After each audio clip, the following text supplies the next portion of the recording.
नमस्कार, मैं रश्मि त्रिवेदी। स्वागत है आप सभी का गुजरात की बात में, जहां हम बात करते हैं गुजरात में होने वाले अहम और बड़ी खबरों की। आज हम सबसे पहले बताएंगे आपको, अक्टूबर में द्वारका को मिलेगा अनूठा ब्रिज। कच्छ की खाड़ी में निहार पाएंगे नीला समंदर। गुजरात की बात में फिर हम बात करेंगे गुजरात की सत्ता के केंद्र गांधीनगर का आज है 59वां जन्मदिन। उसके बाद बात करेंगे हरियाणा की जिंद में जन्मे शमशेर सिंह अब संभालेंगे गुजरात की कानून व्यवस्था। साथ ही बात करेंगे भावनगर में बिल्डिंग का स्लैब गिरने से 17 लोग हुए घायल। आगे बात करेंगे अहमदाबाद विधायक ने दी बच्चों को तनाव मुक्त शिक्षा की सौगात। पूरी बात बताएंगे आपको विस्तार से।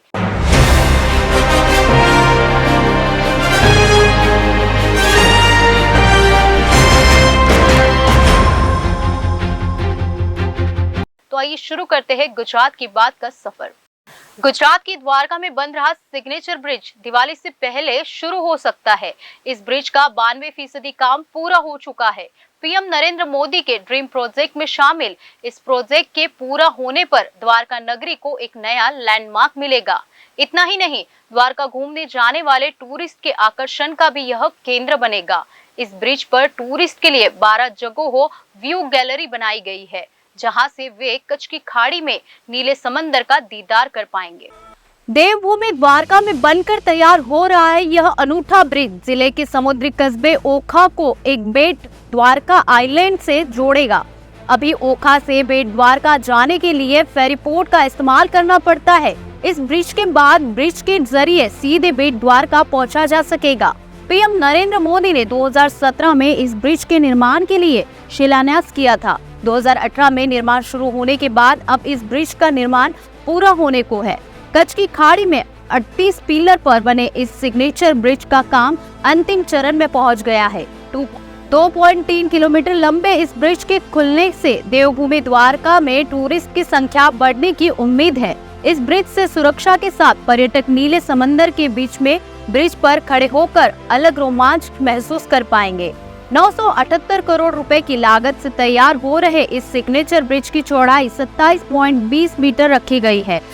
4 लेन ब्रिज पर गाड़ियों के साथ लोग पैदल भी चल सकेंगे। दोनों तरफ 2.5 मीटर चौड़ाई का फुटपाथ भी बनाया गया है, ताकि पर्यटकों को ब्रिज पर चहलकदमी के साथ समंदर के बीच जाने का एक अलग ही कभी न भूलने वाला रोमांच महसूस हो। सिग्नेचर ब्रिज पर ऊपर सौर ऊर्जा के पैनल लगाकर बिजली का उत्पादन किया जाएगा। इसी बिजली से यह ब्रिज रात में रंगीन रोशनी में जगमग होगा।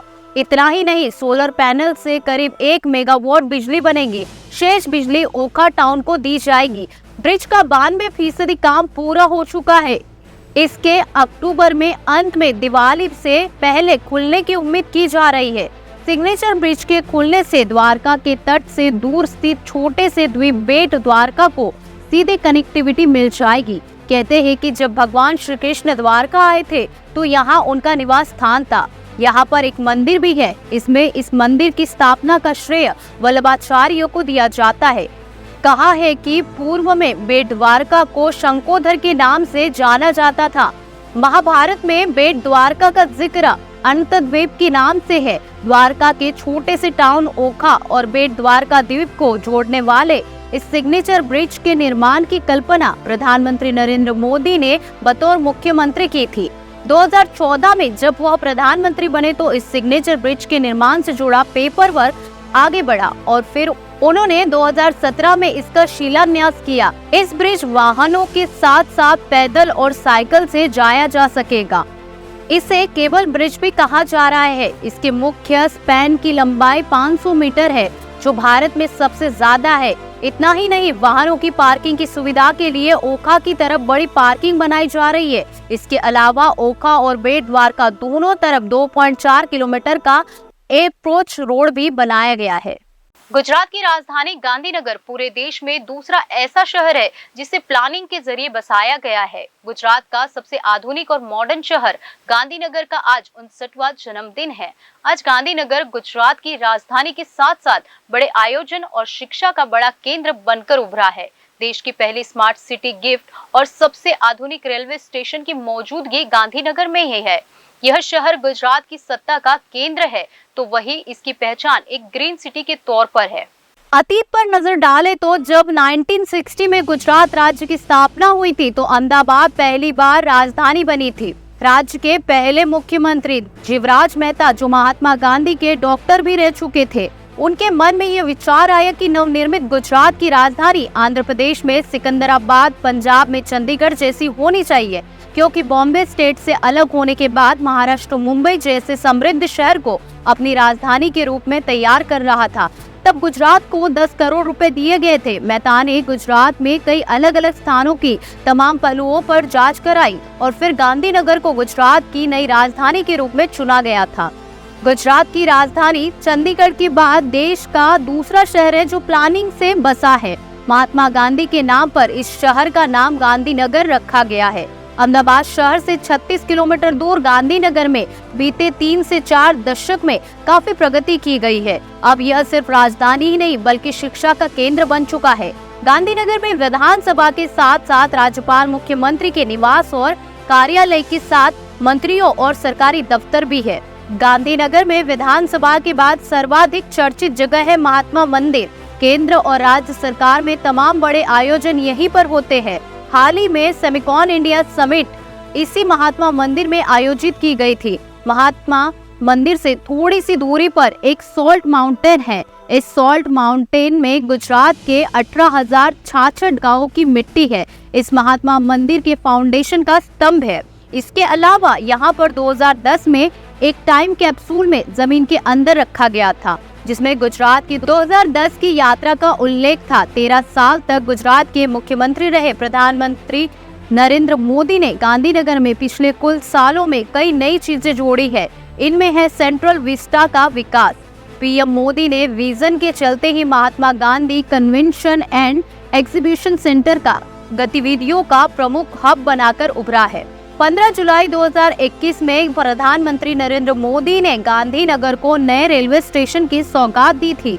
यह देश का एकमात्र रेलवे स्टेशन है जहां पर होटल के साथ स्टेशन है, जो कि अत्याधुनिक सुविधाओं से लैस है। गुजरात को मिली पहली वंदे भारत गांधीनगर कैपिटल से ही मुंबई के लिए सफर शुरू करती है। पीएम मोदी ने पिछले साल विधानसभा चुनाव से पहले इसी स्टेशन से वंदे भारत को रवाना करते अपने गृह राज्य को बड़ी सौगात दी थी। 1971 में गुजरात की राजधानी बना यह शहर गुजरात का गौरव है। एक समय पर यहाँ पूरा क्षेत्र वीरान था। बीते 6 दशक में यह वीरान क्षेत्र पहले पालिका और अब महानगर बन चुका है। को नगर निगम घोषित करने के बाद कोई नया नियम सरकार गांधीनगर को नगर निगम घोषित करने के बाद कोई नया निगम नहीं बनाया है। गांधीनगर सिटी को हरा भरा और सुंदर रखने का दायित्व निगम के पास है। गांधीनगर लोकसभा भी यही है। यहाँ वर्तमान में देश के गृह मंत्री अमित शाह सांसद है। गांधीनगर को राजधानी बनाने का श्रेय राज्य के प्रथम मुख्यमंत्री शिवराज मेहता को जाता है। राजधानी बनने के बाद पहले दिन गांधीनगर में पहले ही दिन राजधानी में 12,000 लोगों को सरकारी आवास आवंटित किए गए थे। इनमें 95% सरकारी कर्मचारी थे। अब यह शहर महानगर बन चुका है। गुजरात के प्रभावशाली स्वामी नारायण संप्रदाय का अक्षरधाम मंदिर गांधीनगर के प्रमुख लैंडमार्क में शामिल है। महात्मा मंदिर, गिफ्ट सिटी, खिलौना संग्रहालय और हाल ही में 5 सितारा रेलवे स्टेशन प्रमुख बड़े लैंडमार्क है। गांधीनगर में रक्षा शक्ति यूनिवर्सिटी के साथ आईआईटी और निफ्ट फैशन डिजाइनिंग जैसे शैक्षणिक संस्थान भी है। 6 दशक में यह नया शहर अब तक शिवराज मेहता, बलवंत राय मेहता, हितेंद्र देसाई, घनश्याम ओझा, चिमन भाई पटेल, माधव सिंह सोलंकी, बाबू भाई पटेल, अमर सिंह चौधरी, केशु भाई पटेल, सुरेश मेहता, शंकर सिंह वाघेला, नरेंद्र मोदी, आनंदीबेन पटेल सहित कई नाम दिए हैं। विजय रूपाणी और भूपेंद्र पटेल जैसे नेताओं को बतौर मुख्यमंत्री देख चुका है। गांधीनगर अपनी हरियाली के लिए भी काफी मशहूर है। दूसरे बड़े शहरों की तुलना में यह प्रदूषण सबसे कम है। कुछ लोग इस शहर को शांति शहर भी कहते हैं। लोकसभा चुनाव से पहले गुजरात की पुलिस महकमे में हुए बड़े फेरबदल में राज्य सरकार ने वडोदरा के police commissioner doctor Shamsher Singh को राज्य के डीजीपी कर नई जिम्मेदारी सौंपी है। राज्य के कई जिलों में काम कर चुके आईपीएस शमशेर सिंह के ऊपर अब पूरे राज्य की कानून व्यवस्था पर नजर रखने की बड़ी जिम्मेदारी होगी। डॉक्टर शमशेर सिंह गुजरात के वरिष्ठ आईपीएस अधिकारियों में शामिल है। वे कानून व्यवस्था के डीजी के तौर पर डीजीपी विकास सहाय और गृह मंत्री और मुख्यमंत्री भूपेंद्र पटेल को रिपोर्ट करेंगे। केंद्र और राज्य के काम कर चुके शमशेर सिंह काफी टैक्सीवी ऑफिसर है। एसीबी चीफ के तौर पर उन्होंने गुजरात में एक अलग छाप छोड़ी थी। आईपीएस शमशेर सिंह बतौर डीजीपी लॉ एंड ऑर्डर राज्य के सभी 33 जिलों पर नजर रखेंगे। गुजरात में कुल 9 रेंज है। इसके अलावा बॉर्डर रेंज और वेस्टर्न रेलवे पुलिस का दायित्व भी गुजरात पुलिस के अधीन है। ऐसे में बतौर डीजी उन्हें बड़ी चुनौती पर लगाया गया है। बचपन में गुलेल खेलने के शौकीन रहे शमशेर सिंह की गिनती काफी फोकस्ड ऑफिसरों में होती है। आईपीएस शमशेर सिंह को जब सूरत काम करने का मौका मिला तो उन्होंने कुछ ही दिनों में शराब माफिया पर शिकंजा कस दिया था। उनके कड़क अंदाज और जीरो टॉलरेंस वाले अंदाज ने बुटलेगर की नींद उड़ा दी थी, जिसके चलते वे शराब तस्करों के लिए खौफ बन गए थे। आज भी सूरत रेंज में उनकी कड़क कार्रवाई याद की जाती है।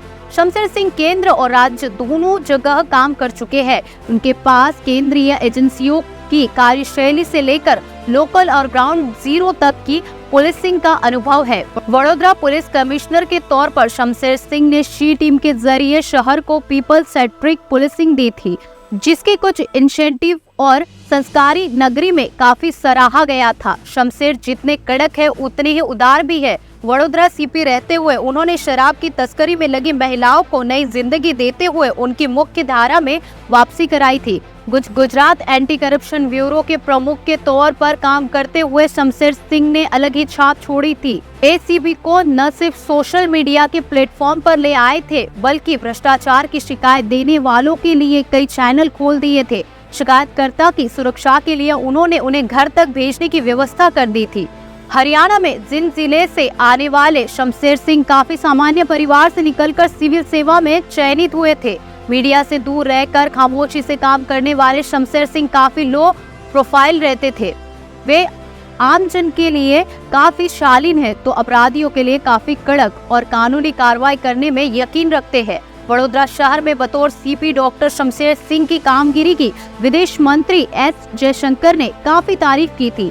शी टीम की मुलाकात लेते हुए विदेश मंत्री ने कुछ इंसेंटिव और शानदार करार दिया था। कोरोना के समय में शी टीम काफी मददगार साबित हुई थी। महिलाओं और बुजुर्गों की मदद के साथ टीम ने बच्चों को गुड टच और बैड टच के बारे में जागरूक करके सेंसिटिव पुलिसिंग का नमूना पेश किया था। गुजरात में शराब की तस्करी करके बाहुबली बने बुटलेगर पर शमशेर सिंह ने दोहरी कार्रवाई की थी। आर्थिक मामले की जांच का अनुभव होने के कारण शमशेर सिंह ईडी जैसी एजेंसियों की मदद लेकर उनकी आर्थिक रूप से कमर तोड़ दी थी। उनकी इसी कार्रवाई से शराब माफिया कांप गए थे। देश भर में भारहीन शिक्षा की बात हो रही है, वही बच्चे आज भी स्कूल में भारी भरकम बैग लेकर जा रहे हैं। इसे ध्यान में रखते हुए नरोड़ा विधायक ने जिला शिक्षण अधिकारी को पत्र लिखकर बच्चों को तनाव मुक्त शिक्षा की सौगात दी है। आइए बताते हैं पूरी बात आपको विस्तार से। विधायक के निवेदन पर अहमदाबाद जिला शिक्षा अधिकारी ने सभी स्कूलों को आदेश दिया है कि वे अनावश्यक किताबें न मंगवाएं। बैग का वजन बच्चों के वजन का 10वां हिस्सा ही होना चाहिए।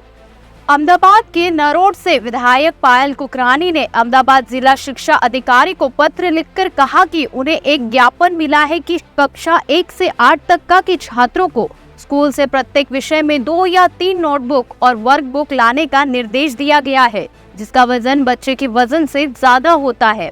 विद्यार्थियों की आयु एवं शारीरिक स्थिति को ध्यान में रखते हुए व्यवस्था इस प्रकार की जानी चाहिए कि बच्चों को पुस्तक उठाने में शारीरिक कठिनाई न हो।